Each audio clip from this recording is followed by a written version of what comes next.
আজকে আমি যাচ্ছি একটা সিঙ্গেল ডোর ফ্রিজের কাজে, যে ফ্রিজটা চলছেও না, ঠান্ডাও করছে না। ওই ফ্রিজটার প্রবলেমটা সলভ করার জন্য আজকে আমি যাচ্ছি। তো চলুন দেখা যাক। এই যে পার্টটার নাম হচ্ছে, এটা হচ্ছে রিলে আর ওভারলোড। এটা হচ্ছে অনেক পুরনো স্পেয়ার পার্টস। এটা হয়ে গেল 10-12 বছর। এই ফার্স্ট টাইম খারাপ হলো রিলে ওভারলোড। নতুন থেকে এই রিলেটা আছে।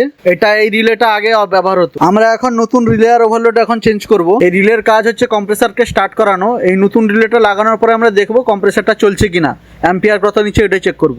রানিং অবস্থায় 0.4 0.3 অ্যাম্পিয়ার নিলে এগুলো হচ্ছে নর্মাল, তার মানে বুঝবো কম্প্রেসার ঠিকঠাক কাজ করছে। রিলের কাজ কম্প্রেসারকে স্টার্ট করা, ওভারলোডের কাজ high ampere high voltage. Compressor overheat হয়ে গেলে ওভারলোড ট্রিপ করে যাবে। অনেক সময় 200 নিচে যদি ভোল্টেজ থাকে তাহলে কিন্তু ফ্রিজ স্টার্ট না নিতে পারে। ফ্রিজের যে কম্প্রেসার আছে ওটা স্টার্ট না নিতে পারে। যেসব এলাকায় ভোল্টেজ 200 নিচে ওনারা স্টেবিলাইজার ইউজ করতে পারেন। ইনভার্টার ফ্রিজ হোক আর নন ইনভার্টার ফ্রিজ হোক, ভোল্টেজ যদি 200 নিচে থাকে তাহলে কিন্তু কম্প্রেসার স্টার্ট নেওয়ার সময় প্রবলেম হবে। দেখুন ফ্রিজ আমাদের ঠিকঠাক কুলিং করছে, ঠান্ডাও ভালো হচ্ছে কুলিং কয়েলে।